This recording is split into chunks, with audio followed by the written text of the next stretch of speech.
Current assets के 6 सब points हैं: current investments, inventories, trade receivables, cash and cash equivalents, short term loans and advances and other current assets. Current investments ये बिल्कुल वही चीज़ है जो ऊपर आया था हमारा। नॉन करंट इन्वेस्टमेंट जो है, इन्वेस्टमेंट सेम चीज़ है बिल्कुल, लेकिन अगर वो 1 साल से कम के लिए किया गया है तो करंट इन्वेस्टमेंट में आएगा, अगर 1 साल से ज़्यादा के लिए किया गया तो नॉन करंट इन्वेस्टमेंट में आएगा। So non current investments, current investments दोनों चीज़ सेम है, सिर्फ पीरियड का फ़र्क है, कितने पीरियड के लिए आपने इन्वेस्टमेंट किया है उसका डिफरेंस यहाँ पे आ रहा है। अदरवाइज इन्वेस्टमेंट जो हम करते हैं, shares, mutual funds, bonds, government securities, property, partnership firms, वो सब चीज़ यहाँ पर सेम है। तो इन्वेस्टमेंट कहाँ किया गया that is same, only difference यहाँ पर क्या आ रहा है, पीरियड का। करंट इन्वेस्टमेंट्स के अंदर पीरियड आपका छोटा होता है। यहाँ पर एक टर्म और आती है यहाँ पे, मार्केटेबल सिक्योरिटीज़। मार्केटेबल सिक्योरिटीज़ मतलब ये बेसिकली सिक्योरिटीज़ ही है जिनको जल्दी से जल्दी बाज़ार में बेचा जा सकता है, तो ये भी आपकी करंट इन्वेस्टमेंट्स के अंदर ही काउंट हो रही है, मार्केटेबल सिक्योरिटीज़। बाकी सारी चीज़ें यहाँ पर आपकी सेम है। इन्वेंट्रीज़ का मीनिंग हमें मालूम है, इन्वेंट्री जो हमारा स्टॉक होता है, हम ऑलरेडी इसको ग्रॉस प्रॉफिट रेशियो में पढ़ चुके हैं। इन्वेंट्रीज़ बोलें चाहे स्टॉक बोलें एक ही बात है। अब इन्वेंट्रीज़ 4-5 तरह के होते हैं।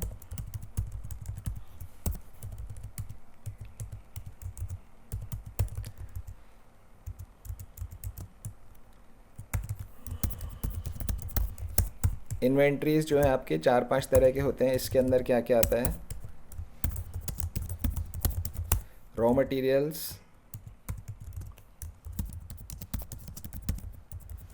Work in progress, finished goods, goods purchase for resale,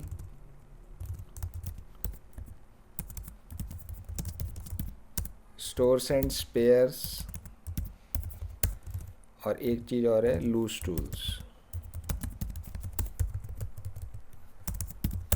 ये सारी आपकी इन्वेंट्रीज में काउंट होते हैं। इन सारी चीज़ों का आपके पास में स्टॉक होता है, किसी भी बिजनेस के पास में इन चीज़ों का स्टॉक होता है। रॉ मटेरियल हमें मालूम है, जो कच्चा सामान है जिससे हम कुछ बनाते हैं, मैन्युफैक्चर करते हैं, उसको हम यहाँ पे रॉ मटेरियल बोलते हैं। जैसे कोई रेस्टोरेंट है, उसके पास रॉ मटेरियल किस चीज़ का होगा, सब्जियों का, आटा उसके पास रॉ मटेरियल है, उससे रोटी बनाएगा, मसाले होंगे, वो सब चीज़ें रॉ मटेरियल है यहाँ पे। उससे कुक करके फिर वो खाने की चीज़ें बनाएगा जो अपने रेस्टोरेंट में वो सप्लाई करेगा। वर्क इन प्रोग्रेस क्या होता है, देखिए बैलेंस शीट हम बना रहे हैं, एवरी 31 मार्च को हम बैलेंस शीट बनाते हैं, एवरी 31 मार्च को। अब दुनिया में इतनी सारी चीज़ें मिलती है, सब चीज़ ऐसी नहीं है कि तुरंत बन गई या 2-3 घंटे में बन गया, ऐसा नहीं होता। चीज़ों को बनने में टाइम लगता है, कुछ चीज़ें हफ्ते भर में बनती है, कुछ चीज़ों को 10 दिन 15 दिन लगते हैं, महीना लग जाता है कई चीज़ों को बनने में। जैसे मान लीजिए कार है, अब कार एक दिन में बन नहीं सकती, कार को बनने में टाइम लगता है। तो रेगुलर आपकी फैक्ट्री में प्रोडक्शन चल रहा है, कारें बन रही है, आप प्रोडक्शन स्टार्ट करते हो, कार पूरी बनती है, इस तरह से चल रहा है। अब जब 31 मार्च आएगा, उस दिन कुछ कारें तो ऐसी होगी जो आधी बनी हुई होगी, मतलब आधी से मतलब 30% बनी हुई, 40% बनी हुई, सेमी फिनिश्ड होगी वो, हम ये बोल सकते हैं सेमी फिनिश्ड है, पूरी बनी हुई नहीं है। मतलब रॉ मटेरियल में भी हम उसको नहीं जोड़ सकते। रॉ मटेरियल का मतलब जिसके ऊपर कुछ काम नहीं हुआ अभी, वो बिल्कुल कच्चे फॉर्म के अंदर है। वर्क इन प्रोग्रेस, आपने उसको बनाना शुरू कर दिया है लेकिन अभी पूरा बना नहीं है, तो work in progress. Work in progress, semi finished goods भी इसको बोला जाता है।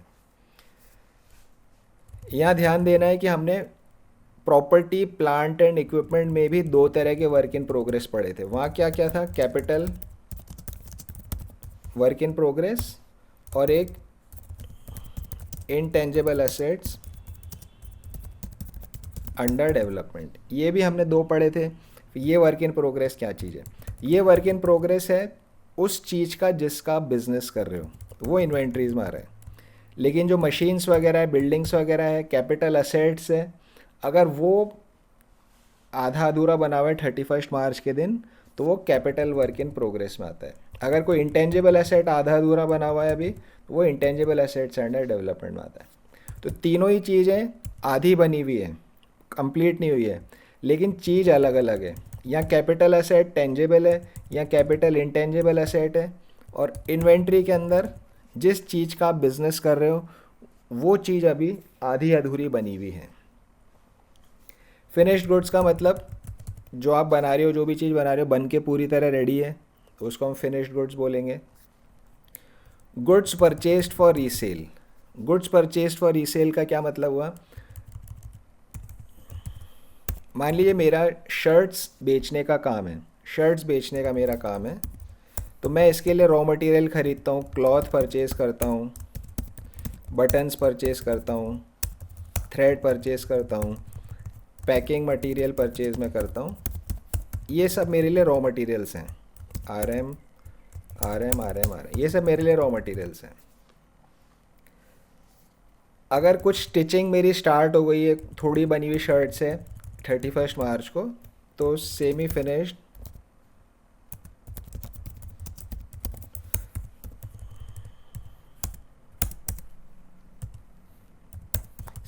शर्ट्स मेरे लिए WIP हो जाएगा, वर्क इन प्रोग्रेस। जो मैं खुद शर्ट बना रहा हूँ, कंप्लीट बन चुकी है, अगर कंप्लीटेड शर्ट्स है, वो मेरे लिए FGF फिनिश्ड गुड्स है। अब ऐसा हो सकता है कि मैं खुद भी शर्ट्स बना रहा हूँ, लेकिन मैं दूसरे ब्रांड्स की बनी बनाई शर्ट्स को ख़रीद के भी बेचता हूँ। मेरी खुद की ब्रांड है, उसको मैं बना के बेच रहा हूँ, लेकिन साथ ही साथ दूसरे ब्रांड्स की शर्ट बनी बनाई मैं ख़रीद के बेचता हूँ। तो ये दूसरे ब्रांड की है, इनको मैं कुछ बना नहीं रहा, ख़रीदा बेचा, ट्रेडिंग कर रहा हूँ मैं, ख़रीदा बेचा। तो गुड्स परचेज्ड फॉर रीसेल का मतलब क्या है कि ऐसा सामान जो आप सिर्फ वापस बेचने के लिए ख़रीद रहे हो, उसको आप गुड्स परचेज फॉर रीसेल बोलोगे। तो दोनों में डिफरेंस समझना है। एक तो शर्ट्स मैं खुद बना रहा हूँ, उसका स्टॉक 3 तरह का हो जाएगा, RM, WIP, FG। जो शर्ट मैंने बनी बनाई ख़रीद के बेच दी, वो हो जाएगा goods purchase for resale. Stores and spheres होता है जो हमारी मशीन्स वगैरह होती है, उनके अंदर जो छोटे मोटे पुर्जे लगते हैं, पार्ट्स लगते हैं, उनको सबको स्टोर्स एंड स्पेयर्स बोला जाता है। मशीन्स के छोटे छोटे पार्ट्स जो होते हैं उन्हें स्टोर्स एंड स्पेयर्स बोला जाता है। लूज टूल होते हैं, जो मैकेनिक होता है, मैकेनिक के पास काम करने के लिए कुछ टूल्स होते हैं जिनसे वो काम करता है। पाना होता है आपके पास में, प्लास होता है आपके पास में। तो इनकी सबकी वैल्यू बहुत छोटी छोटी चीज़ें होती हैं। पाना है, प्लास है, पेचकस है, तो ये सब लूज टूल्स के अंदर काउंट होते हैं। तो ये भी छोटी छोटी चीज़ें होती है, इनको सबको भी इन्वेंट्री के अंदर ही कंसीडर किया जाता है। तो raw material, work in process, finished goods, goods purchase for resale, stores and spares, loose tools, इन सब की वैल्यू जोड़ोगे तो टोटल इन्वेंट्री आपके पास में आएगा। टोटल इन्वेंट्री आपके पास में यहाँ पर आता है। साल के शुरू में कितना था, वो ओपनिंग इन्वेंट्री हो जाएगा, सब चीज़ की वैल्यू जोड़ो। साल के एंड में कितनी थी ये सब चीज़ें, वो क्लोजिंग इन्वेंट्री होता है। इन्वेंट्री को स्टॉक भी बोलते हैं, तो इन्वेंट्री चाहे स्टॉक आप कुछ भी बोल सकते हो। तो आपको ये अलग अलग एलिमेंट लिखे हुए मिल सकते हैं, या फिर सीधा ये इन्वेंट्री लिखा हुआ मिल सकता है। चलिए नेक्स्ट पे चलते हैं। इन्वेंट्री के बाद ट्रेड रिसीवेबल्स। ट्रेड रिसीवेबल्स का हमें मतलब पता है, दो चीज़ इसके अंदर आती है, bills receivable and sundry debtors. Bills receivable और sundry debtors less provision for bad debts. यहाँ पर provision for bad debts minus हो रहा है। बैलेंस शीट में तो हम प्रॉपर दिखाएंगे ही सही, जो हमने ट्रेड रिसीवेबल टर्नओवर रेशो किया था, ट्रेड रिसीवेबल टर्नओवर रेशो, इसके अंदर हम माइनस नहीं करते हैं। इसका ट्रेड, इस रेशियो के पर्पस के लिए जब ट्रेड रिसीवेबल निकालते हैं तो provision for bad debts minus नहीं किया जाता है। बट अदरवाइज़ तो बैलेंस शीट में तो आएगा ही आएगा। बैलेंस शीट में हम प्रोविज़न फॉर बैड डेट कैसे दिखाते हैं, माइनस करके दिखाते हैं, हमें मालूम है, डेटर्स लेस प्रोविजन। तो उसी तरह से यहाँ पर दिखाया जाता है। तो दोनों चीज़ को कंफ्यूज नहीं करना है। बैलेंस शीट में तो आएगा, बट जब ट्रेड रिसीवेबल टर्नओवर रेशो करते हैं कैलकुलेट, उस वक्त प्रोविज़न को लेस नहीं करते हैं। नेक्स्ट आ गया कैश एंड कैश इक्विवेलेंट्स। एक तो कैश, जो आपके पास में कैश पड़ा हुआ है आपके ऑफिस में, और कैश इक्विवेलेंट्स मतलब बाकी कुछ और चीज़ें भी होती हैं जो कैश के जैसी ही होती है। एक तो कैश आपके पास है, बाकी और चीज़ें जो कैश की जैसी होती है, बिल्कुल लिक्विड चीज़ है ये। क्या क्या इसके अंदर कैश इक्विवेलेंट में क्या क्या आता है? Balances with banks, bank account में जो आपके पैसे पड़े हैं वो कैश एंड कैश इक्विवेलेंट में आएगा। नॉर्मल बैंक अकाउंट में जितने पैसे हैं वो that comes here. Cheque in hand, cheque in hand मतलब जो लोग मुझे पैसा देते हैं, अगर उन्होंने मुझे चेक दिया है, चेक का प्रोसेस क्या होता है? मान लीजिए एक कंपनी है, कंपनी ए, दूसरी कंपनी है कंपनी बी। कंपनी ए ने सेल करी, कंपनी बी ने परचेज करी। कंपनी ए ने सेल करा कुछ, कंपनी बी ने उससे सामान खरीदा। अब कंपनी बी कंपनी ए को पैसे देगी, company B will pay company A, company B will pay company A. Company B जो है कंपनी ए को पैसा देगी। कंपनी बी चाहे तो उसको कैश दे दे, या फिर कंपनी बी उसे चेक भी दे सकती है पेमेंट के लिए। Company B will give cheque to company, company B जो है चेक देगी कंपनी ए को पैसा देने के लिए। अब क्या होगा, कंपनी ए के पास में चेक आ जाएगा, दे विल रिसीव चेक। फिर इस चेक से पैसे कैसे लेंगे ये? इस चेक को ये जाकर अपने बैंक अकाउंट में जमा कराएंगे। They will deposit this in bank account. जब ये बैंक अकाउंट में जमा कराएंगे तब फिर इनको पैसे मिलेंगे। तो अब आज मुझे चेक मिला है, ज़रूरी नहीं कि मुझे आज की आज ही बैंक अकाउंट में जाके जमा कराना है। मेरे पास 3 महीने का टाइम होता है, 3 महीने में जाके मैं कभी भी बैंक अकाउंट में जमा करा सकता हूँ। अगर 3 मंथ्स में नहीं जमा कराया तो चेक फिर बेकार हो जाता है, ख़राब हो जाता है, नया चेक लेना पड़ता है। तो अगले 3 महीने में कभी भी जा रहा हूँ, बट ये cheque as good as cash है, क्योंकि इसको मैंने जाके बैंक में जमा कराया, तुरंत मुझे पैसे वहाँ पर मेरे अकाउंट में आ जाएंगे। तो जो चेक्स इन हैंड मतलब जब मैं बिज़नेस कर रहा हूँ तो कई हज़ारों लोगों से मेरी ट्रांजैक्शंस हो रही है, रोज़ मेरे पास खूब सारे चेक आते हैं।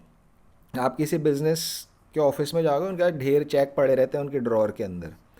तो वो सारा चेक जो है तो पैसा ही वो।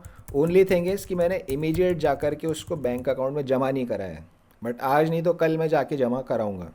तो चेक्स इन हैंड जो होता है, इसको हम कैश एंड कैश इक्विवेलेंट में जोड़ते हैं। वो पैसा ही है बस। ओनली थिंग इज़ कि मैं उसको बैंक में जमा कराने अभी गया नहीं हूँ, टाइम मिलेगा जब मैं जाऊँगा। Checks in hand cash and cash equivalent में आता है। चेक की जैसा एक और चीज़ होती है, डिमांड ड्राफ्ट। चेक की जैसा ही क्या होता है? Demand draft. तो डिमांड ड्राफ्ट भी बिल्कुल चेक जैसी चीज़ है।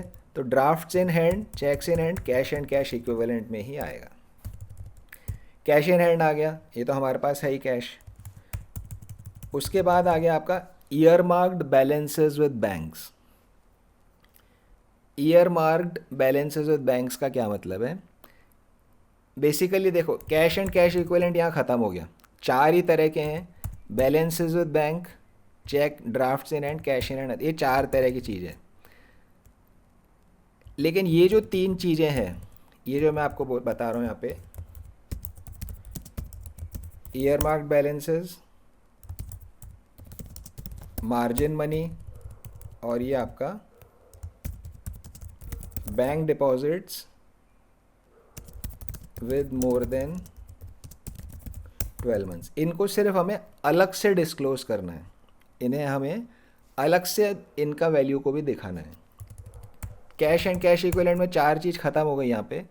इसके अलावा ज़्यादा जानकारी के लिए इन 3 चीज़ों को हमें अलग से दिखाना पड़ता है। आपके टोटल पैसे में से ईयर मार्क्ड बैलेंसेस कितने हैं, मार्जिन मनी कितनी है, bank deposits more than 12 months आपके कितने हैं। तो ये सिर्फ अलग से दिखाने की चीज़ है कि भाई ज़्यादा इन्फॉर्मेशन मिले बैलेंस शीट पढ़ने वाले को। तो इसको ऐसा नहीं समझना है कि कैश एंड कैश इक्विवेलेंट का ही एक टाइप, ऐसा नहीं। कैश एंड कैश इक्विवेलेंट यहाँ ख़त्म हो गया, इनमें से इनकी वैल्यू को हम अलग से दिखा रहे हैं। तो ईयर मार्क्ड बैलेंस का मतलब क्या होता है? ईयर मार्क्ड मतलब किसी पर्टिकुलर पर्पस के लिए अगर आपने बैंक में पैसा रखा हुआ है, पर्टिकुलर पर्पस के लिए रखा हुआ है, तो उसको हम ईयर मार्क्ड बैलेंस बोलते हैं। जैसे फॉर एग्जांपल डिविडेंड, जब भी कोई कंपनी डिविडेंड पे करती है उसके लिए उसे एक अलग से अकाउंट खुलवाना पड़ता है। उस अकाउंट में सिर्फ डिविडेंड का पैसा रहेगा। मान लीजिए कंपनी ने उसमें 1,000 रुपये डिविडेंड जमा कराने के लिए डाले, 800 रुपये लोगों ने ले लिए, 200 रुपये अभी लिए नहीं हैं, तो वो हमें यहाँ per year marked balance with banks में अलग से दिखाना है इसको, ताकि लोगों को पता पड़ जाए भाई ये पैसा फ्री कैश नहीं है, ये तो डिविडेंड पे करने के लिए पैसा बैंक में पड़ा हुआ है। तो year marked balances with banks यहाँ पर सेपरेटली डिस्क्लोज किया जाता है। दूसरा हो गया मार्जिन मनी। मार्जिन मनी आप लोगों ने पढ़ा है कहीं पे किसी और सब्जेक्ट में? Sir margin requirement. CRR. CRR तो आपका होता है cash reserve ratio. Sir margin requirement. हाँ, मार्जिन रिक्वायरमेंट्स, मार्जिन मनी एक ही बात है। Yes sir. सर वो एमपीसी ये सब नहीं, नॉट नहीं। एमपीसी तो मार्जिनल प्रोपेंसिटी टू कंज्यूम होता है। मार्जिन मनी, मार्जिन रिक्वायरमेंट्स बोल लो। ये आपने यस सर, बैंकिंग वाले बैंकिंग के चैप्टर चैप्टर में। में आपने पढ़ा होगा क्वालिटेटिव इंस्ट्रूमेंट्स में। क्या था? Qualitative instruments of monetary policy, qualitative instruments of monetary policy, इसके अंदर आपने इस चीज़ को पढ़ा होगा। तो मार्जिन बेसिकली क्या होता है, जैसे मान लीजिए कि मुझे एक घर खरीदना है, मान लीजिए वो घर जो है, या मेरे को ऑफिस बिल्डिंग खरीदनी है, 100 करोड़ की ऑफिस की बिल्डिंग है, वो ऑफिस बिल्डिंग है 100 करोड़ की, ये मुझे खरीदनी है। अब 100 करोड़ रुपए तो इकट्ठे हम कहाँ से लाएंगे? तो हम बैंक से जाकर के लोन लेंगे। तो अब होता क्या है कि बैंक मुझे लोन दे तो देगा, लेकिन पूरे 100 करोड़ का नहीं देगा, कम का देगा, कुछ पैसा मुझे अपनी तरफ से भी डालना पड़ता है। तो यहाँ पर क्या होता है, मार्जिन होता है, मार्जिन रिक्वायरमेंट्स होती है। मान लीजिए मार्जिन रिक्वायरमेंट 20% की है, तो क्या होगा कि 20 करोड़, 100 करोड़ का 20%, 20 करोड़ तो मुझे अपनी तरफ से लगाना पड़ेगा, बाकी बैंक लोन जो है मुझे मिल जाएगा 80 करोड़ का, ठीक है ना। 80 करोड़ का मुझे यहाँ पर बैंक का लोन मिल जाएगा। तो जो qualitative instrument of monetary policy होता है वो ये चीज़ होती है। अगर आरबीआई चाहता है कि भाई लोन्स कम हो जाए, इकोनॉमी में लोन जो दिए जा रहे हो कम हो जाए, तो मार्जिन रिक्वायरमेंट बढ़ा देगा। मान लीजिए इस मार्जिन को 30 कर देंगे अगर हम, तो यहाँ पर ये 30 करोड़ का मार्जिन हो जाएगा। लोन बैंक जो है, बैंक लोन सिर्फ 70 करोड़ का ही दे सकता है, तो ये क्रेडिट कम हो गया। अगर आरबीआई चाहता है लोन्स कम हो जाए, क्रेडिट कम हो जाए, तो यहाँ क्रेडिट यहाँ पर कम, तो मार्जिन को आरबीआई बढ़ा देगा। सर कोलेटरल सिक्योरिटी ना। हाँ जी, रिपीट करिए एक बारी। सर कोलेटरल सिक्योरिटी ना। नहीं, कोलेटरल सिक्योरिटी तो डिबेंचर्स के फॉर्म में होती। कोलेटरल सिक्योरिटी तो मतलब आपने कुछ चीज़ गिरवी रखी है ना। मान लो ये ऑफिस बिल्डिंग में खरीद रहा हूँ, इस लोन के अगेंस्ट मैं कुछ चीज़ गिरवी रख रहा हूँ, कुछ अपनी कोई और फैक्ट्री बिल्डिंग रखी, तो दैट इज़ सिक्योरिटी, अलग चीज़ है। मार्जिन होता है कि आपको कभी भी लोन पूरा, जितने रुपए की आप चीज़ खरीद रहे हो उतने रुपए पूरे के पूरे आपको लोन नहीं मिलता है, कुछ पैसा आपको अपनी जेब से लगाना पड़ता है। आप क्वालिटेटिव इंस्ट्रूमेंट्स में देखना।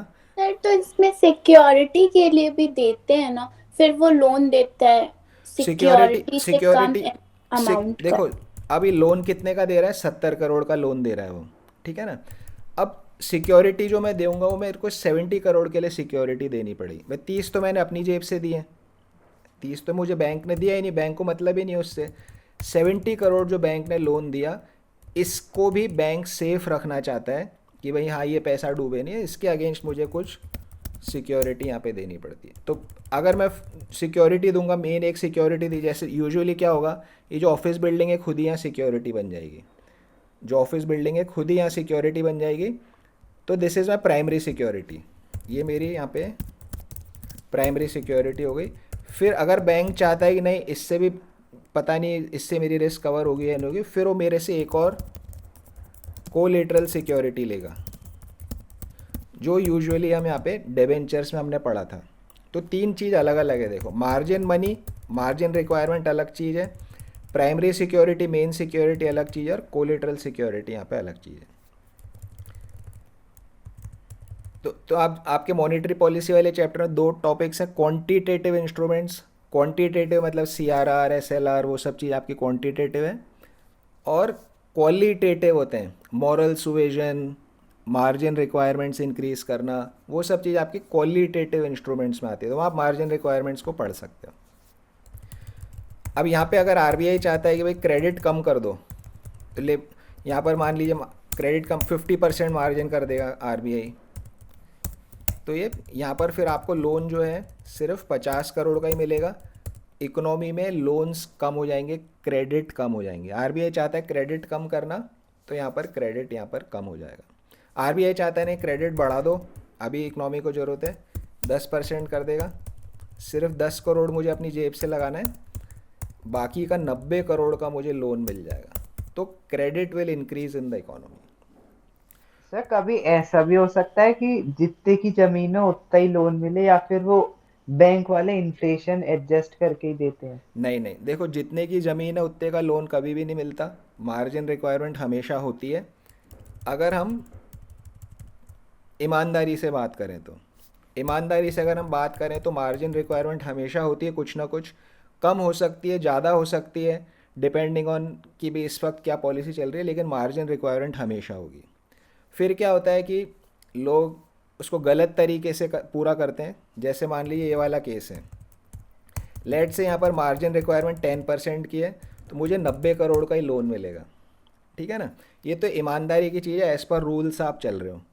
अब लोग क्या करेंगे कि ये जो ऑफिस बिल्डिंग 100 करोड़ की है, तो उसका जो कोटेशन देंगे, कोटेशन भी देंगे ना, बिल्डिंग कितने की है उसका कुछ डॉक्यूमेंट पे जिससे ख़रीद रहे हो उससे लिखवा करके देंगे भाई ये बिल्डिंग इतने की। वो क्या करेंगे, इसको बनवाएंगे फर्जी, इसको बनवाएंगे वो रुपीज़ 120 करोड़ का है, 100 करोड़ की चीज़ 120 करोड़ का बनवा देंगे।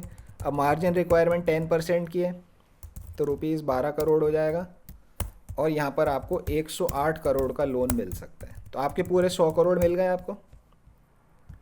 आपको 100 करोड़ का लोन चाहिए था, पूरा 100 करोड़ का लोन आपको यहाँ पे मिल गया। मार्जिन रिक्वायरमेंट भी हो गई। किया क्या आपने यहाँ पर, इसका जो है गलत वो बनवा दिया, 100 करोड़ की जगह आपने 120 करोड़ का कोटेशन बनवा दिया और बैंक में जमा कर। अब बैंक को ऐसा डॉक्यूमेंट मिल गया भाई ये जो बिल्डिंग है 120 करोड़ की है, तो बोलेगा ठीक है 12 करोड़ आप जमा कराओगे, 100 करोड़ का हम आपको लोन दे देंगे। तो वो ये तरीका होता है। बट मार्जिन रिक्वायरमेंट हमेशा होती है, कम या ज़्यादा हो सकती है अलग अलग टाइम पे, लेकिन होती हमेशा है। तो ये जो मार्जिन है, ये जो मार्जिन है, ये मार्जिन के लिए जो मैंने पैसा जमा कराया है, इस पैसा जमा कराने वाली चीज़ को हम यहाँ पे मार्जिन मनी में अलग से दिखाते हैं। भाई ये तो मेरा ही पैसा है, मैंने मार्जिन मनी जमा कराया है, तो इसको मुझे अलग से बैलेंस शीट में दिखाना है। अगर कुछ है तो, नहीं है तो जीरो रहेगा, अदरवाइज़ मुझे यहाँ दिखाना है। इसी तरह से बैंक में पैसा जो डिपॉजिट्स कराते हैं, अगर 12 मंथ से ज़्यादा की मेच्योरिटी के डिपॉजिट्स हैं तो उन्हें हमें यहाँ पर अलग से डिस्क्लोज़ करना है। तो ये हो गया हमारा कैश एंड कैश इक्विवेलेंट। फिर अब आ गया हमारा short term loans and advances. तो जैसे लोन्स एंड एडवांसेस ऊपर भी किया था हमने नॉन करेंट एसेट्स में, देखिए लोन्स एंड एडवांसेस ऊपर किया था, ये रहा long term loans and advances. जैसे लॉन्ग टर्म लोन होता है 1 साल से ज़्यादा का, शॉर्ट टर्म लोन हो जाएगा 1 साल से कम का। चीज़ वही है, बस यहाँ पर ये short term loans and advances हो गया, expected to be realised within 12 मंथ्स। 12 महीने के अंदर अंदर हमें उम्मीद है कि ये पैसा मुझे वापस मिल जाएगा। अदर करंट एसेट्स, जो भी अगर ऊपर जो सब चीज़ डिस्कस हो चुकी है उसके अलावा कुछ रह गया वो सब अदर्स में आता है, जैसे prepaid expenses, prepaid rent, prepaid insurance, prepaid salary, ये सारी चीज़ें हमारी यहाँ पे प्रीपेड एक्सपेंसेस के अंदर आती है। इंटरेस्ट रिसीवेबल, अगर मुझे कहीं से इंटरेस्ट मिलना पेंडिंग है वो अदर करंट एसेट्स में आएगा। एडवांस टैक्स, अगर मैंने टैक्स गवर्नमेंट को एडवांस में जमा करा दिया है, अगर टैक्स जमा कराने की तारीख आई नहीं है लेकिन मैंने एडवांस में जमा करा दिया है तो वो भी यहाँ पर अदर करंट एसेट्स में आएगा। एक्रूड इनकम, सर तो यहाँ इनकम को कैसे मानते हैं, मतलब एडवांस में कर दिया तो? एक बार रिपीट करिए आपका क्वेश्चन। सर जैसे 31 को भरना है, 31 मार्च को, है ना? हाँ जी, तो ये जो एडवांस में कैसे दे देते हैं टैक्स, एडवांस मतलब में कैसे देते हैं, देखिए मान लीजिए अभी हमारा फाइनेंशियल ईयर इन्हें चल रहा पता है। होता है कि ये इतना ही कमाएंगे पूरे साल? एक मिनट, देखो 1 अप्रैल 2022 से लेकर के और 31 मार्च 2020, ये फाइनेंशियल ईयर अभी हमारा चल रहा है, 1 अप्रैल 22 से 31 मार्च 2023 तक। अब आपका टैक्स जमा कराने का कब होगा? 31 मार्च 23 के बाद आप जमा कराओगे टैक्स, वो आपका ड्यू डेट होगा भाई, 31 मार्च 23 के बाद तो जमा कराना है। उसके बाद मुझे मेरी पूरी साल की इनकम पता पड़ जाती है, उसमें मैं टैक्स गिन के और जमा करा सकता हूँ। अब गवर्नमेंट क्या बोलती है कि गवर्नमेंट ने एडवांस टैक्स जमा कराने की कुछ डेट्स फिक्स कर रखी है, जैसे क्या क्या डेट होती है? 15 जून, 15 जून, 15 सितंबर, 15 दिसंबर। मतलब ये आपके सिलेबस की चीज़ नहीं है, जस्ट अंडरस्टैंडिंग के लिए, इसको याद नहीं करना। 15 मार्च, ये डेट्स, 4 डेट्स फिक्स है। इनकम टैक्स का जो कानून है उसमें 4 डेट्स फिक्स है। इन 4 डेट्स को आपको एडवांस टैक्स जमा कराना है। किस किस को जमा कराना है? आपको अपनी इनकम का एस्टीमेट करना पड़ेगा, आपको अपनी इनकम का एस्टीमेट करना पड़ेगा। पीछे के साल में आपकी कितनी इनकम हुई है या अभी तक आपकी किस हिसाब से इनकम चल रही है, साल भरी कितनी होगी, उस एस्टीमेट के हिसाब से आप अपना टैक्स गिन करके और इन डेट्स को आप जमा कराओगे। मान लो 15 जून के टाइम आपने कुछ एस्टीमेट किया, आपने टैक्स जमा कराया उसके हिसाब से, फिर 15 सितंबर के टाइम लगता है कि नहीं होगा नहीं, इतना इनकम नहीं होगी, कम होएगी, तो आप यहाँ पे कम कर दो। फिर 15 दिसंबर पे आपको लगता है नहीं नहीं और ज़्यादा इनकम हो जाएगी, यहाँ बढ़ा दो। तो 4 अलग अलग डेट्स है जब आप एडवांस टैक्स यहाँ पर डिपॉजिट कर सकते हो। तो ये सारा एडवांस टैक्स है। फिर जितना आपने यहाँ करा दिया उतना तो ये जमा हो गया, फिर भी अगर कुछ बच जाता है तो 31 मार्च 23 के बाद आप उसको जमा करा सकते हो। ये एडवांस टैक्स होता है। तो मेरी बैलेंस शीट के अंदर ये सारा जो है एडवांस टैक्स के अंदर आएगा। मैंने टैक्स गवर्नमेंट को एडवांस में दे दिया, ड्यू डेट अभी बाद के अंदर आएगी।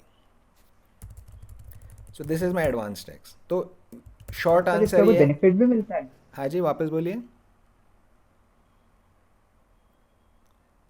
आपका क्वेश्चन रिपीट करिए दक्ष, मिलता है या क्या? आपका क्वेश्चन रिपीट करिए। सर कि जिसने भी भरा है उसे कुछ बेनिफिट मिलता है ये एडवांस में भरने का? एडवांस टैक्स भरने का बेनिफिट, गवर्नमेंट ने रूल बना रखा है कि अगर किसी का भी टैक्स टैक्स अगर उसके एस्टीमेट में 5,000 रुपये साल से ज़्यादा का है तो उसको एडवांस में टैक्स जमा कराना ज़रूरी है। अगर आपने एडवांस में टैक्स नहीं जमा कराया, मान लो कि मुझे 1,00,000 रुपये जमा कराना था, 1,00,000 रुपये मुझे जमा कराना था 15 जून को, एज़ पर रूल्स मुझे 1,00,000 रुपये जमा कराना था, मैंने जमा नहीं कराया, मैंने जा कर के और जमा कराया मान लो अगले साल 15 अप्रैल को जाके मैंने जमा कराया, ठीक है ना। तो गवर्नमेंट क्या बोलती है कि भाई एज़ पर रूल आपको 15 जून को कराना था लेकिन आपने अप्रैल में जाके कराया तो कितना 10 महीने लेट कराया, तो आपको इंटरेस्ट उसके ऊपर जमा कराना पड़ेगा साथ में। टैक्स जमा कराओ, टैक्स के ऊपर इंटरेस्ट भी जमा कराओ। तो आप ये नहीं बोल सकते कि मेरी टैक्स जमा कराने की ड्यू डेट जो है वो 31 मार्च के बाद ही है। एक्चुअली आपकी ड्यू डेट 15 जून ही है, बट ये है कि आपको एस्टीमेट बेस पे जमा करा देना है यहाँ पे। अगर नहीं जमा कराया तो गवर्नमेंट गिनेगी भाई आपने लेट जमा कराया टैक्स और उसके ऊपर आपको इंटरेस्ट भी एडिशनल जमा कराना पड़ेगा। तो यही बेनिफिट है कि आपको इंटरेस्ट नहीं लगेगा, जो टैक्स है उतना ही रहेगा। अगर आपने इसको लेट जमा कराया तो टैक्स के ऊपर टैक्स के साथ साथ इंटरेस्ट भी आपको जमा कराना पड़ेगा। ये आपका बेनिफिट है। तो बेसिकली आप ये नहीं मान सकते कि भाई मार्च के बाद ही टैक्स की ड्यू है मेरी। अगर आपका टैक्स एडवांस टैक्स के रूल के हिसाब से आपको जमा कराना, एडवांस टैक्स ज़रूरी है, आपको यहाँ टैक्स जमा कराना पड़ेगा, यही आपकी ड्यू डेट है। बट क्योंकि साल पूरा हुआ नहीं है इसलिए हम उसको एडवांस टैक्स बोलते हैं। देन एडवांस टैक्स के बाद एक्रूड इनकम, अगर कोई इनकम एक्रू हुई हुई है तो उसको हम यहाँ पे डालेंगे। अगर कोई डिविडेंड मुझे मिलना है, जो मैंने इन्वेस्टमेंट्स कर रखे हैं कहीं से डिविडेंड आना बाकी है, तो वो डिविडेंड रिसीवेबल के अंदर आएगा। ये हमारे सारे के सारे अदर करंट एसेट्स का पार्ट हो गए।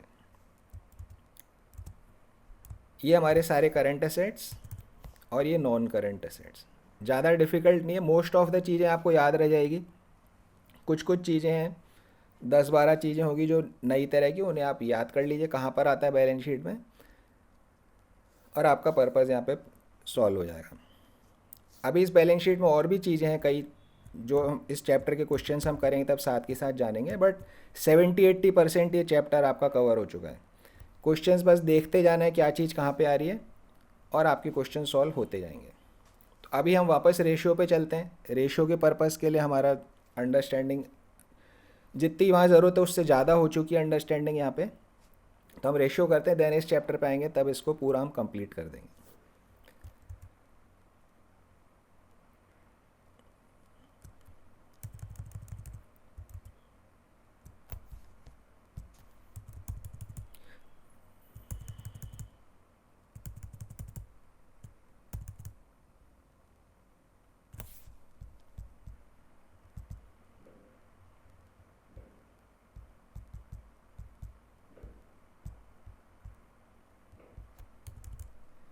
फर्स्ट क्वेश्चन से हम स्टार्ट करते हैं, current ratio and quick ratio. Current ratio and quick ratio.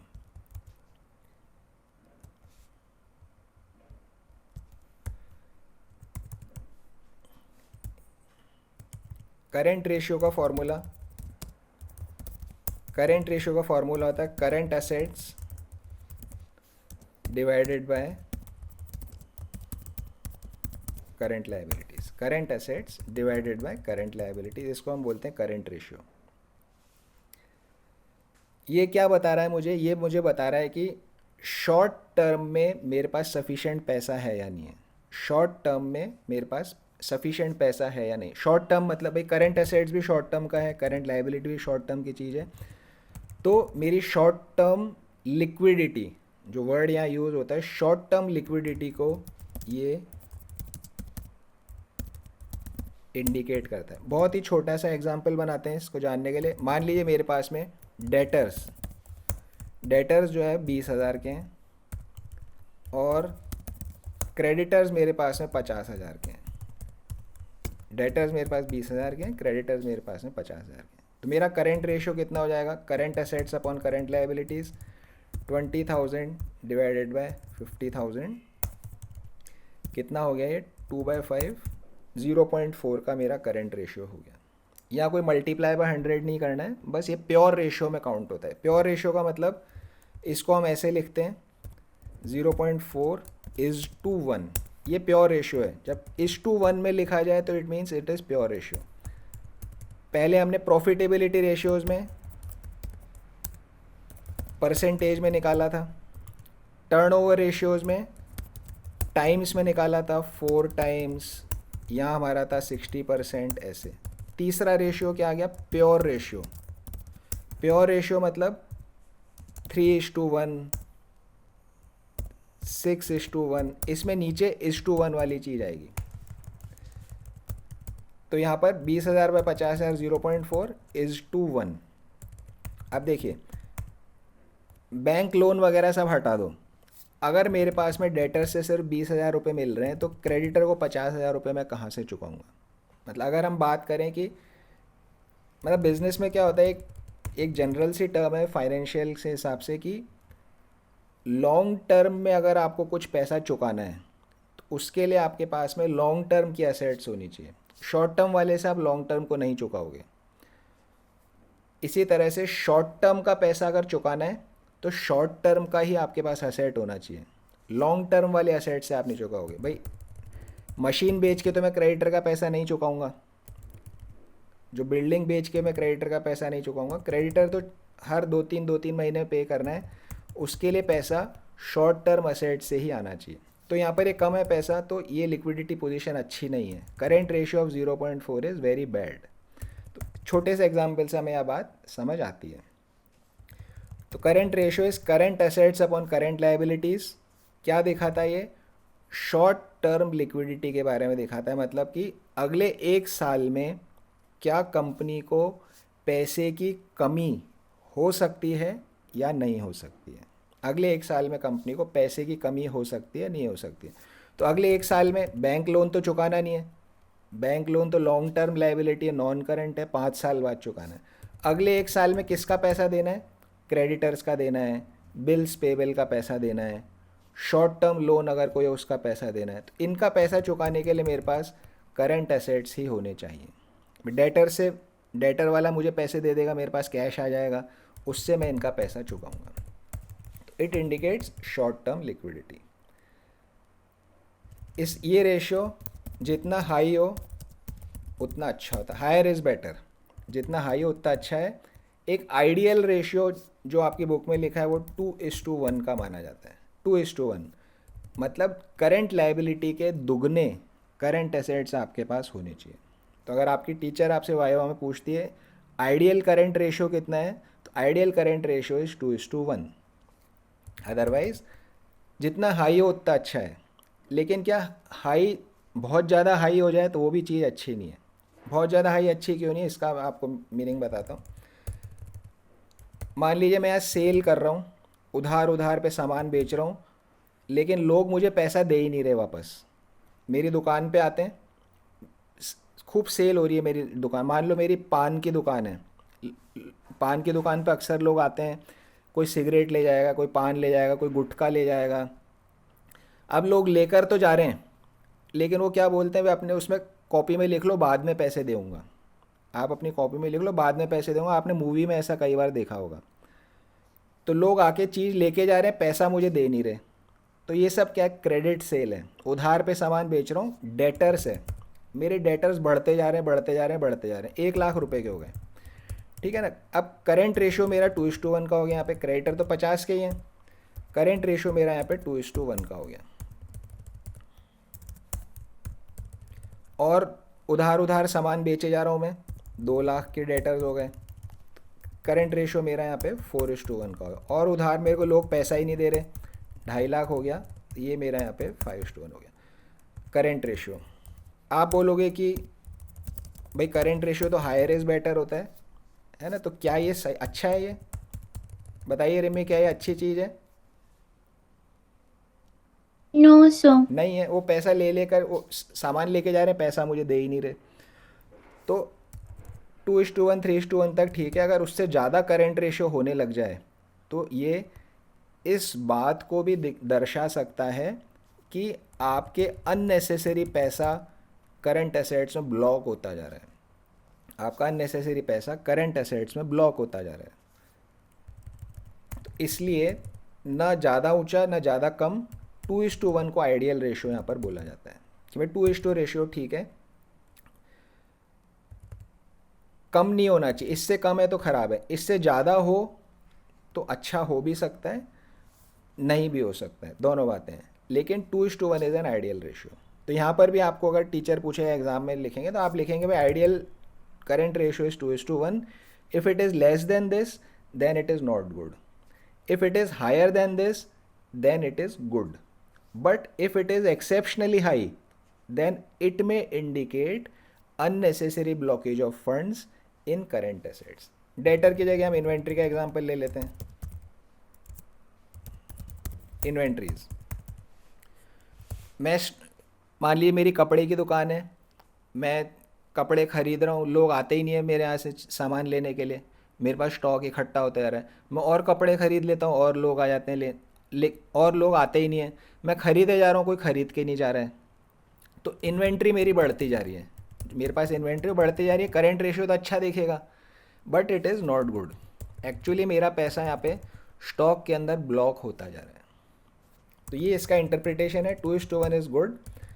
ज़्यादा हो तो अच्छा हो सकता है, लेकिन ख़राब भी हो सकता है, डिपेंडिंग ऑन आपको बाकी चीज़ें देखनी पड़ेगी फिर कि अननेसेसरी ब्लॉकेज तो नहीं है। इससे कम है तो इट इज़ नॉट गुड। ये आपका current assets upon current liabilities. अब हम इसका फर्स्ट क्वेश्चन सॉल्व करते हैं। From the following compute current ratio, इससे हमें करंट रेशियो यहाँ पर निकालना है। Trade receivables, prepaid expense, cash in cash equivalents, marketable securities, land and buildings, bills payable, ये सब चीज़ें इन्होंने हमें दी है। हमें इसमें से आइडेंटिफाई करना पड़ेगा क्या चीज़ करंट एसेट है और क्या चीज़ करंट लाइबिलिटी है। आइडेंटिफाई करने के बाद रेशियो निकालना आसान काम है यहाँ।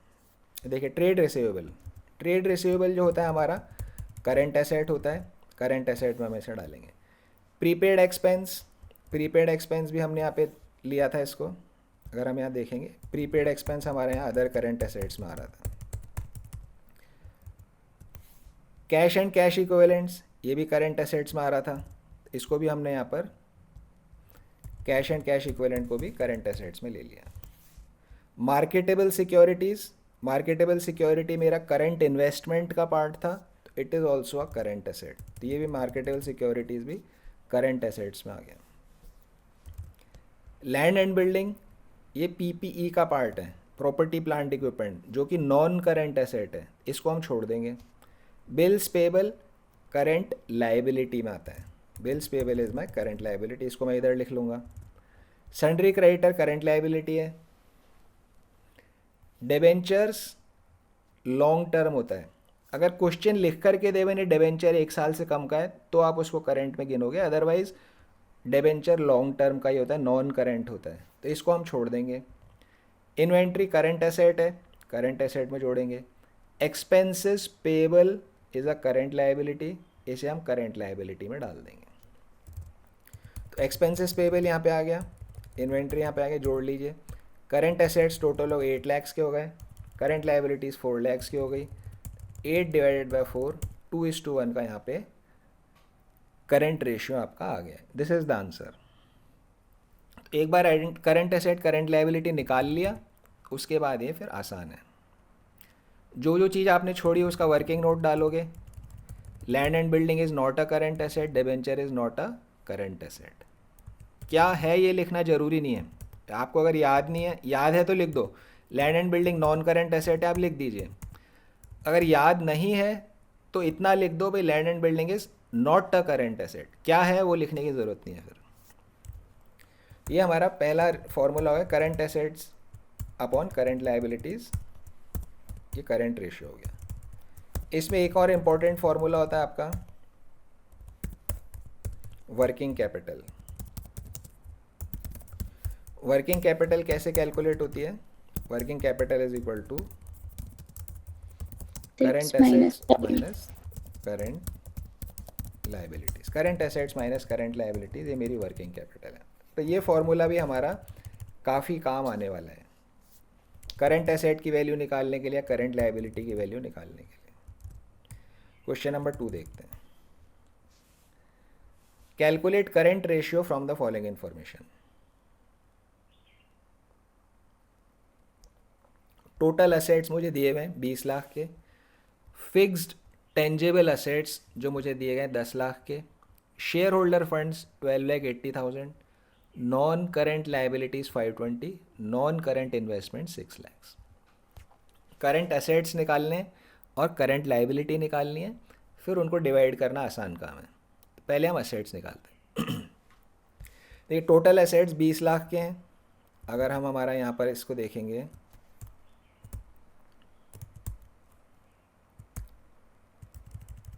टोटल एसेट्स हमें कितने दिए इन्होंने, इसको बड़ा कर देते हैं मिनट। टोटल एसेट्स है आपके 20 लाख के।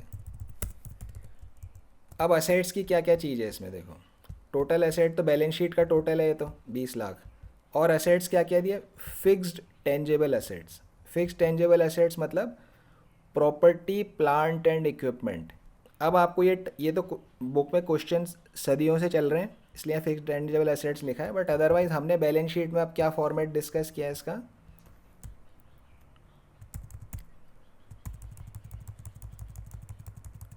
प्रॉपर्टी प्लांट एंड इक्विपमेंट में प्रॉपर्टी प्लांट एंड इक्विपमेंट भी ही इसको बोला है। पहले यहाँ पर लिखा होता था टेंजिबल एसेट्स, ये टेंजिबल ये इंटेंजिबल, आसान सा था। अब इस बार आपकी बुक में क्या लिखा हुआ है, इसका नाम लिखा है प्रॉपर्टी प्लांट एंड इक्विपमेंट। तो मेन हेडिंग ही आपका प्रॉपर्टी प्लांट एंड इक्विपमेंट है, उसमें भी टेंजिबल को प्रॉपर्टी प्लांट एंड इक्विपमेंट ही बोलते हैं। तो ये जो यहाँ पे आपको फिक्स टेंजिबल एसेट्स मिल रहा है लिखा हुआ, आपको समझ आ रहा है आराम से, लेकिन एग्ज़ाम के अंदर हो सकता है यहाँ पे आपको इसकी जगह पे प्रॉपर्टी प्लांट एंड इक्विपमेंट लिखा हुआ मिले, बट दोनों का मीनिंग सेम है। तो फिक्स टेंजिबल एसेट्स हो गया, और एक इधर मुझे मिल गया non current investments. Non current investment देखिए, बाकी एसेट्स का और यहाँ पर कुछ नहीं है। तो अब हम इसके हिसाब से देखते हैं। देखिए टोटल एसेट्स मुझे मिल गया, इस जगह जो लिखी हुई चीज़ है वो मुझे मिल गई। फिर उसके बाद इसने मुझे ये वाली चीज़ दे दी, और मुझे इसने नॉन करेंट इन्वेस्टमेंट्स ये दे दिया। बाकी अब मुझे करंट एसेट निकालना है। तो अब करंट एसेट निकालना आसान है। This is my total, total में से इसको मैं माइनस कर दूंगा, इसको मैं माइनस कर दूंगा, तो करंट एसेट्स मुझे यहाँ पर मिल जाएगा। टोटल में से दोनों को माइनस कर दो, करंट एसेट्स मुझे यहाँ पर आराम से कैलकुलेट हो जाएगा। तो हम यहाँ कैसे निकालेंगे इसे, 20 lakhs total assets 20 lakhs less fix tangible asset 10 lakh के थे, और लेस करेंगे नॉन करेंट इन्वेस्टमेंट 6 लाख के, तो कितना बचा 16, तो 4 लैक्स के करंट एसेट्स हो गए। यहाँ पे करंट एसेट्स हमारे निकल गए। अब करंट लायबिलिटीज़ हमें यहाँ पे निकालनी है। करंट लायबिलिटीज़ कैसे निकालेंगे, एसेट्स को हटा देते हैं।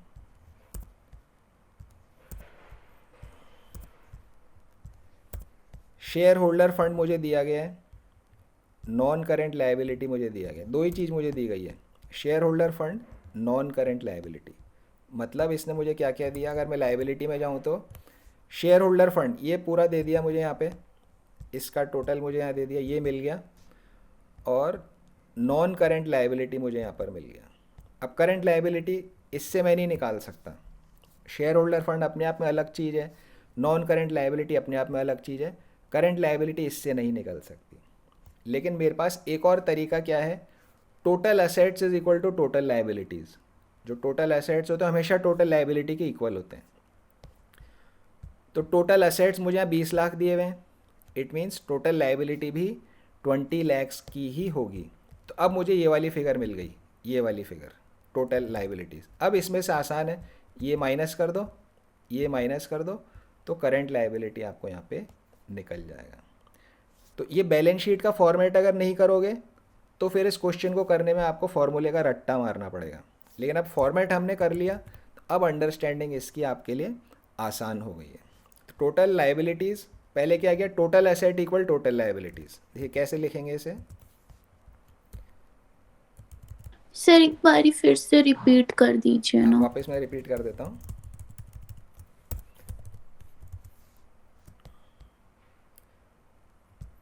देखिए क्वेश्चन में मुझे करंट लायबिलिटी निकालनी है। करंट लायबिलिटी निकालने के लिए इन्फॉर्मेशन क्या दी है मुझे, एक तो share holder fund liability side की चीज़ है, नॉन करंट लायबिलिटी भी लायबिलिटी साइड की चीज़, और कोई इन्फॉर्मेशन यहाँ मेरे पास में नहीं है जो लायबिलिटी साइड का हो। Share holder fund non current liability.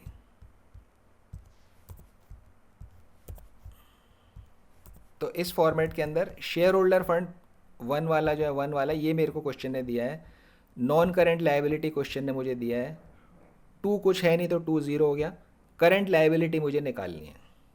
अब मैं इसको डायरेक्ट इन दोनों से नहीं निकाल सकता करंट लायबिलिटी को, ये अलग चीज़ है, ये अलग चीज़ है, करंट लायबिलिटी का इनसे कोई लिंक नहीं है।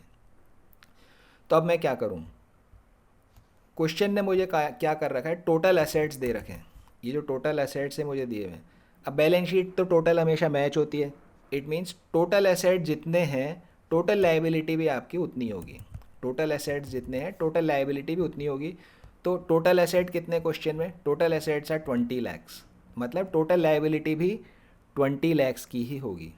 अब मुझे ये वाली फिगर मिल गई, यहाँ वाली। अब मेरे लिए करंट लायबिलिटी कैलकुलेट करना आसान है। Total liabilities minus share holder funds minus non current liabilities, तो मेरे पास करंट लायबिलिटीज़ यहाँ पे बच जाएगा। Total liabilities less share holder funds less non current liabilities, तो मेरे पास करंट लायबिलिटी यहाँ पर बच जाएगा। समझ आ गया रिमी? Yes sir. ओके, तो अब इस तरह से हमारी यहाँ पे करंट लायबिलिटी निकल गई। क्वेश्चन को सॉल्व कर दीजिए। देखिए, total liability 20 minus share holder fund 1280 minus non current 520, तो आपके पास है करंट लायबिलिटी 2 lakhs की बचेगी। यहाँ पे मैंने एक बैलेंस शीट बना के आपको दिखा रखा है। इस तरह से आप एक छोटी सी बैलेंस शीट बना के वर्किंग नोट बना सकते हो और इसको सॉल्व कर सकते हो।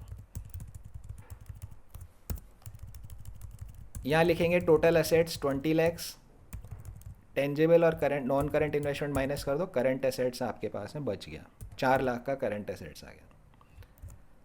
अब 20 लाख के एसेट्स हैं तो 20 लाख की लायबिलिटी होगी। नेक्स्ट में क्या करूँगा, ये 20 है तो ये भी मेरा 20 होगा, तो मुझे लायबिलिटी मिल गई।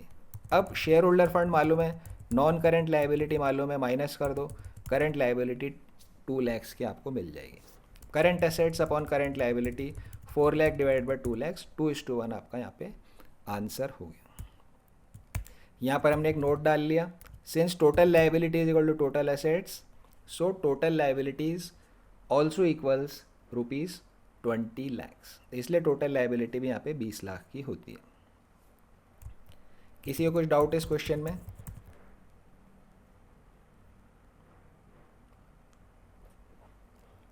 क्वेश्चन 3 पे चलते हैं। करंट एसेट्स 10 lakhs के हैं, या करंट एसेट दे ही दिए उसने। इन्वेंट्री 5 lakhs की है, वर्किंग कैपिटल 6 lakh है, करंट रेशियो यहाँ पे निकालना है। क्या आप लोग निकाल सकते हैं करंट रेशियो? इसमें कैलकुलेट नहीं करना है, सिर्फ अप्रोच बताइए। Yes sir. कैसे निकालेंगे? Sir working capital minus current assets. बिल्कुल ठीक है। देखिए करंट करंट एसेट, लायबिलिटीज। ठीक है, आपका आंसर ठीक है। करंट एसेट तो मुझे मिल गया, इन्वेंट्री जो है करंट एसेट का पार्ट है, तो मुझे इन्वेंट्री का कुछ नहीं करना। This 5 lakh is already included in that 10 lakh rupees, तो इन्वेंट्री से मुझे कुछ काम नहीं है। करंट एसेट्स 10 लाख का मुझे मिले। अब करंट लायबिलिटी चाहिए, तो हमने क्या फॉर्मूला सीखा है, working capital is equal to current assets minus current liability. ये फॉर्मूला बहुत काम आता है करंट रेशियो के क्वेश्चंस के अंदर। Working capital is equal to CA minus CL, तो वर्किंग कैपिटल मुझे 6 लाख का यहाँ दिया गया है, is equal to current asset 10 lakh के हैं माइनस करंट लायबिलिटी। अब नॉर्मल एलजेब्रा करके CL को उधर ले आओ, वर्किंग कैपिटल इधर ले आओ। सो CL का मेरा फॉर्मूला क्या बन गया, is equal to current assets minus working capital. Current asset minus working capital, current asset 10 lakhs के हैं माइनस वर्किंग कैपिटल कितनी है, 6 लाख की, तो 4 लाख की करंट लायबिलिटी हो गई। 4 लाख की करंट लायबिलिटी हो गई। अब डिवाइड कर दीजिए, 10 lakhs डिवाइड बाई 4 lakhs, 2.5:1। इस रेशियो को हमेशा आप डिवाइड कर दो, नंबर निकाल लो, फिर (1) लिख दो उसके आगे, क्योंकि प्योर रेशियो है। इसको रीड कैसे करेंगे, अगर 1 रुपये की करंट लायबिलिटी है तो 2.5 रुपये के करंट एसेट्स हैं। अगर 1 रुपये की करंट लायबिलिटी है तो 2.5 रुपये करंट एसेट है। तो देखो बात को समझना कितना आसान हो गया। अगर मैं बोलूँ भाई 4 लाख की करंट लायबिलिटी है, 10 लाख के करंट एसेट है, तो इतना पता पड़ता है करंट एसेट्स ज़्यादा है, लेकिन बात पूरी आसानी से समझ नहीं आती। इसको पढ़ो, बहुत आसानी से बात समझ आती है। 1 रुपये की CL है, 2.5 रुपये के करंट एसेट्स हैं। ओके, तो क्वेश्चन 3 हो गया। नेक्स्ट क्वेश्चन पे जाते हैं, question 4। Trade payables 50,000, working capital 9 lakhs, current liability 3 lakh, calculate current ratio. Current liability मुझे दे दिया क्वेश्चन ने, ट्रेड पेबल का मुझे कोई काम नहीं है, because trade payable is part of current liabilities. Trade payable current liability का हिस्सा है, तो ट्रेड पेबल को हम इग्नोर करेंगे। करंट लायबिलिटी मिल गया, करंट एसेट चाहिए। करंट एसेट हम इससे वर्किंग कैपिटल और CL से निकाल सकते हैं। Working capital is equal to current assets minus current liabilities. Current asset आपको चाहिए तो करंट एसेट को एक साइड रखो, करंट लाइबिलिटी को उधर ले जाओ। तो current asset equals working capital plus current liabilities, working capital plus current liabilities. Working capital question ने मुझे दिया है 9 lakhs का, करंट लाइबिलिटी 3 lakhs की दी है, दोनों को जोड़ दो, करंट एसेट्स 12 lakhs का आ जाएगा। तो वर्किंग कैपिटल वाले फॉर्मूले से करंट एसेट या करंट लाइबिलिटी को आप निकाल सकते हो। Current assets divided by current liabilities 12/3, 4:1 यहाँ पे हमारा रेशियो, यहाँ पर करंट रेशियो आता है। देखिए 3 लाख को 4 लाख पे डिवाइड करेंगे तो 4 आएगा, ठीक है ना। तो 4:1 आपको इसको लिखना है, 4:1।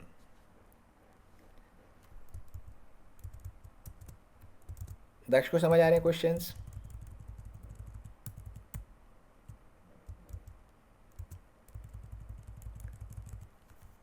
श्रेया को समझ आ रहे हैं क्वेश्चंस? Yes sir. ओके दक्ष, आवाज़ आ रही है मेरी? चलिए क्वेश्चन 5 देखते हैं। Working capital 6 lakh, total date 27 lakh, non current liability 24 lakh. Calculate current ratio. Total date में क्या क्या आता है बोलिए, अगर याद हो तो, ना याद हो तो कोई ना। करंट हाँ एंड बोलिए। Non current current liability and liabilities. Non current liability कल ही हमने पढ़ा है, आपको याद ना हो तो कोई बात नहीं उसमें। देखिए जो हमारा फॉर्मेट था लाइबिलिटीज़ का, इनको सबको हटा देते हैं यहाँ से।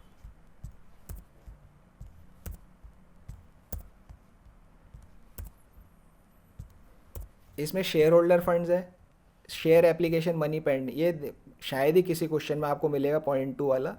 फॉर्मेट के हिसाब से याद रख लो, रेशियो में इसका बहुत कम काम आएगा। तो share holder funds, non current liability, current liability. अब 0.3 और 0.4 दोनों ही मेरे उधार है बेसिकली, तो दोनों ही मेरे डेट्स है। So total date equals non current liability plus current liability. Total date equals non current liability plus current liability. ठीक है जी। हमको यहाँ पर क्वेश्चन ने क्या दिया है, क्वेश्चन टोटल डेट मिल गया, नॉन करंट लाइबिलिटी मिल गया, माइनस करके करंट लाइबिलिटी हम यहाँ पे निकाल सकते हैं। Total date minus non current liability कितना, 3 लाख बचेगा, 27 minus 24, 3 lakh is your current liabilities. 3 lakh की करंट लाइबिलिटी आपके पास आ गई। That is my step 1। 3 lakh की करंट लाइबिलिटी यहाँ पे आ गई टोटल डेट के फॉर्मूले से। अब करंट असेट चाहिए। अब मुझे यहाँ वर्किंग कैपिटल लिखा हुआ मिल गया, तो वर्किंग कैपिटल और सीएल की मदद से मैं करंट एसेट्स निकाल सकता हूँ। Working capital is equal to C A minus C L. C A मुझे चाहिए तो working capital plus C L. तो वर्किंग कैपिटल 6 lakhs का है, करंट लाइबिलिटी 3 लाख हम ऐड कर देंगे, तो 9 lakhs के करंट एसेट यहाँ पर आ जाएंगे। 9 लाख के करंट एसेट आ गए। Current ratio is equal to C A upon C L, 9 divided by 3 which is 3:1। तो ये आपका यहाँ पर आंसर हो गया। यहाँ पर हमने टोटल डेट में करंट और नॉन करंट होते हैं, उसकी मदद से करंट लाइबिलिटी निकाला, फिर वर्किंग कैपिटल वाले फॉर्मूले से करंट एसेट निकाला, और फिर हमारा क्वेश्चन यहाँ पे सॉल्व हो गया।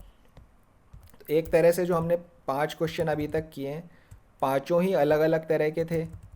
इसमें हमें आइटम पहचान के जोड़ने थे। इसके अंदर हमने total asset equal to current liability की, total asset equal to total liability use किया क्वेश्चन 2 में।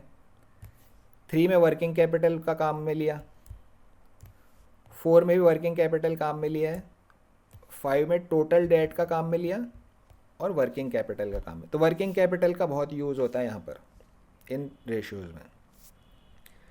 ये तो क्वेश्चन 5 तक हो गया हमारा। आज का हमारा टाइम भी हो गया है। ये तो आगे क्वेश्चंस हम नेक्स्ट क्लास में करेंगे। आगे क्वेश्चंस अब आपके जल्दी जल्दी हो जाएंगे। अब आपको टाइम यहाँ पे लगने वाला नहीं है। अगर आपको टाइम मिलता है, आपका एग्ज़ाम है स्कूल का, तो यू कैन ट्राई, आगे क्वेश्चंस आप ट्राई कर सकते हैं। कहीं भी आपको डाउट आता है आप मेरे से व्हाट्सएप पे पूछ लीजिए, अगर ज़रूरत पड़ी तो हम उसके लिए फ़ेस टू फेस क्लास भी कर सकते हैं। बट अब आगे क्वेश्चन आपको जल्दी जल्दी समझ में आ जाएंगे। ठीक है, तो आज की क्लास हम यहाँ पे क्लोज़ करते हैं।